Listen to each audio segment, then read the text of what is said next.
It's clear that it is love and kindness, in the sight of blindness that it is God's love and the failing brightness that's given us hope and no escape from the crisis. Apocalypse. Chapter 12 New Allies. The trail led them to Ashvale, a village built in the shadow of an enormous crater. The locals spoke in hushed tones about shadows that moved against the wind, about whispers that drove men mad. Darian stood at the crater's edge, boots crunching on ashy soil. The crater of whispers stretched before him like a vast, silent ocean of ash. He'd gone ahead to scout while the Seventh Zion prepared supplies. The air hung heavy with sulfur, and the ground crunched underfoot like powdered glass. Above, the moon hung low, its dark side pockmarked with craters that seemed to stare back at him. He'd followed the trail of phase pelt stalkers from Ashvale, guided by the faint golden glow his hands now emitted. The villagers had warned him, the crater is a labyrinth of shadows. What enters rarely leaves? Darian adjusted the golden scythe strap to his back, a weapon that hummed with power, its blade flickering like a captured star. In his pack, he carried the Eclipse dagger, now purified to a silver-black blade, the tear of the veiled pendant, and the skill tome, still blank, but warm to the touch. From a leather satchel at his hip, he pulled out an ancient, jeweled compass, fang sway its needle spinning erratically before settling toward the crater's heart. So this is meant to be the first stage, he muttered, squinting at the horizon. Let's see what kind of food we can get here. As he prepared to enter the crater, a voice called out from behind him. Arik, a burly man with a red beard and arms covered in rune tattoos, hefting a war axe that glowed with faint blue sigils, said, "Hold up, Saint. You think we'd let you have all the fun?" Myra, a lithe woman with silver hair and eyes that shifted from blue to violet, adjusting a bow carved from living wood that pulsed with moonlight, said, "We just saw you now and thought you might need backup." Something about shadows that whisper. Darian turned, surprised but pleased. "Oh my god, I can't believe it's you guys again, the more the merrier. Just try not to get eaten by whatever lives down there." Arik grinned, the runes on his axe flaring. "I've yet to meet a shadow that could outlast my temper. Remember that Daemon Gate in the Frost Marches? You owe me a drink for that thing." Myra smirked, knocking an arrow that hummed with stored energy. "And I still can't believe you tried to negotiate with that forest spirit. Nice bark, sir, really." Darian laughed, the sound warm despite the grim setting. To be fair, it did have nice bark. And it's been ages since then, so much has happened, it really is you, good timing. It would be good for you to join me. Arik nodded toward the crater. "Lead on, Glowstick. Let's see what secrets this hole is keeping."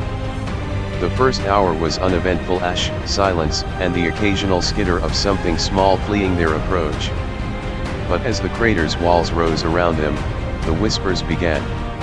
"Turn back. The Veiled One sees you. Your light is a lot." Darian paused, tilting his head. "Cheeky, aren't they?" he said aloud, addressing the air. "If your boss is so interested, tell him I'm happy to chat. Tease on me." Arik snorted. "Your idea of diplomacy needs work. Last time you chatted with the daemon, we had to rebuild half a village." Myra's eyes shifted from blue to purple. "Something's watching us. Not just shadows, something alive in them." Fang sways pointing deeper in whatever's here is tied to the veil's core. A laugh echoed not from the shadows, but within them. The ash rippled, coalescing into a humanoid figure, Vextra, the veil's master of deception. She had returned. She glided rather than walked, her form rippling like smoke in a gentle breeze. Where her feet should have been, the ash swirled in small vortices, never quite solidifying. Her arms moved with unnatural fluidity, joints bending in directions that would break a human's bones. When she spoke, her mouth stretched too wide, needle-like teeth gleaming in the dim light. "The little lamb strays from the flock," she purred, her voice a chorus of overlapping whispers that seemed to come from everywhere and nowhere at once.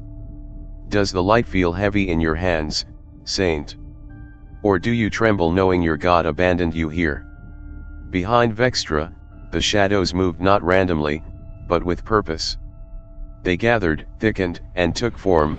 Nixus, Vextra's support daemon, emerged. It didn't stand like a person, it crawled, its body a mass of writhing tendrils that occasionally solidified into clawed hands or barbed whips. It circled Vextra like a guard dog, never straying far, its many eyes, somewhere between 6 and 12, it was hard to tell, fixed on the intruders. Darian rolled his eyes. First, you got to get a Mentos U. Second, if God abandoned this place, why are you hiding in the dark like a scared child? Nixus let out a high-pitched keening sound, its tendrils lashing out toward Eric. It moved with sudden, jerky motions, like a spider scuttling across a web. One moment it was beside Vextra, the next it had skittered sideways along the ground, covering 10 feet in an impossible motion. Eric raised his axe just in time to deflect the attack, the runes flaring brighter. What in blazes was that thing? Last time I saw something like that, it tried to eat my boots. Myra's eyes narrowed. That's Nixus. The Veil's pet daemon beast, it amplifies Vextra's power. Take it down, and she'll weaken. Vextra's form flickered, her outline blurring like smoke in a draft. Bold words from a man who will die alone. Again. She raised a hand, and the shadows moved, ripping free from the ground to form 10 phase pelt stalkers, their eclipse daggers glinting. They didn't walk into formation, they phased into existence, materializing from nothing with a soft pop of displaced air. Myra knocked an arrow that glowed with moonlight. Remember, they phase in and out. Aim for when they solidify. Eric grinned, twirling his axe. Finally. Something that doesn't break the first time I hit it? The stalkers attacked in a coordinated wave, their shadow veil cloaks rendering them nearly invisible. They moved like liquid shadow, flowing around obstacles, their forms rippling as they shifted between visibility and void. Darian drew the golden scythe, its blade flaring to life. All right, let's see if my new moves are going to work, he said, swinging experimentally. The scythe's arc left a trail of golden light, slicing through two stalkers mid-leap. Their phantom echo duplicates dissolved with shrieks, and their bodies ignited into black flames. Vextra hissed, her form contracting suddenly, then expanding like a shadow growing longer in the evening. Sunday, the Veiled One's darkness will kill the light of your gifts. You are nothing, all your gifts are wasted. Darian grinned. Gifts? Lady, I'm just returning your fan mail. He moved with newfound grace, the scythe's weight familiar in his hands. Each swing revealed a pattern, a dance he somehow knew by instinct. The stalkers fell, but more emerged from the shadows. 20 down. 30. 50. The ash around them began to stir, rising in tendrils that lashed at their legs. Vextra was manipulating the terrain, trying to bog them down. She moved her hands in elegant, sweeping motions, like a conductor leading an orchestra of darkness. Hey, Whisperer. Darian called, cutting through 3 stalkers at once. Your boss ever teach you how to throw a proper party? This is just sad. Vextra snarled, her form expanding into a swirling vortex of shadows. She rose several feet off the ground, suspended on a column of darkness, her limbs elongating as she stretched toward them. You will beg for silence before the end. Eric roared, cleaving through 2 stalkers that materialized near him. I prefer my parties with more ale and less stabbing. Myra's arrows found the stalkers at the exact moment they phased back into visibility. Less talking, more fighting. Nixus slithered between them, its tendrils wrapping around Eric's leg. It moved with unsettling speed, flowing like water over the uneven ground.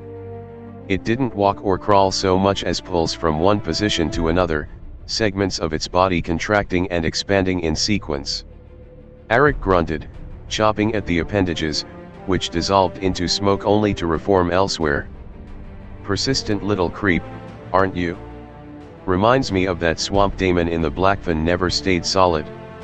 Myra loosed an arrow that split into 3, each trailing silver light. Focus, Arik. It's flanking you. The stalkers fell back, and Vextra's vortex collapsed into a towering figure. Vextra's true form, a 15-feet horror of writhing shadows and bone. She didn't simply grow larger, she unfolded, like a dark flower opening its petals, her form expanding in all directions before coalescing into something more solid. Her arms split into 6, each ending in eclipse daggers that dripped void black venom. They moved independently of each other, like separate entities connected to the same central shadow. Behind her, Nyxus grew larger, its form pulsing with dark energy that it channeled toward Vextra. It didn't stand beside her, it clung to her back, tendrils wrapping around her shadowy form like a living cloak, some burrowing into her essence while others extended outward, reinforcing her shadowy extremities. Darien circled Vextra, the side's glow intensifying. Finally, a challenge. Vextra lunged, her 6 arms slashing in a flurry. She didn't step or charge, she flowed across the ground, dark appendages extending and retracting as needed. Darien parried the first strike, the scythe's light sizzling where it met her daggers. The second strike grazed his arm, and venom burned through his shirt, leaving a smoking gash. Ow, he winced. Note to self, no more jokes about tea. He activated the tier of the veiled pendant, which pulsed warmly. A golden aura flared around him, burning away the shadow tendrils that tried to bind his feet. Vextra shrieked, her form rippling like a reflection in disturbed water. Impossible.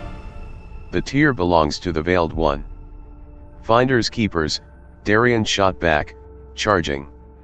Arik charged Nyxus, his axe glowing with runes. Keep the creepy crawler busy, Saint.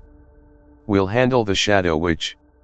Myra's arrows found the gaps in Vextra's shadow armor, each impact causing her form to ripple and momentarily solidify at the point of impact. Weak spot. Where the shadows are thinnest near her core. Nyxus lashed out at Arik with barbed tendrils.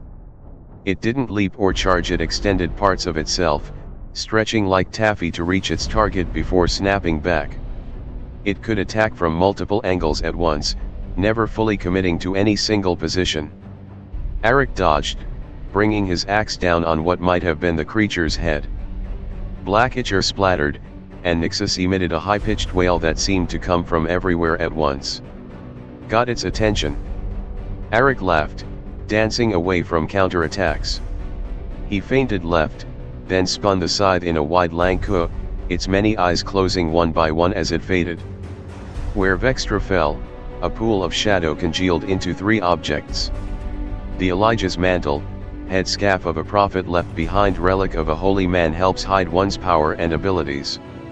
Echoing dagger, weapon a twin to the eclipse dagger, but paired attacking with both blades triggers a chain lightning effect. Tome of the Whisperer, skill a book that fills with glowing script, allows the user to mimic voices and project whispers to disorient foes.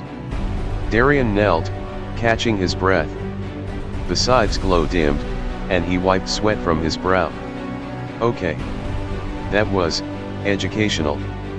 He glanced at his blank skill tome, which now pulsed in time with his heartbeat. Also the strange uncanny book so I can talk like her? Could be useful.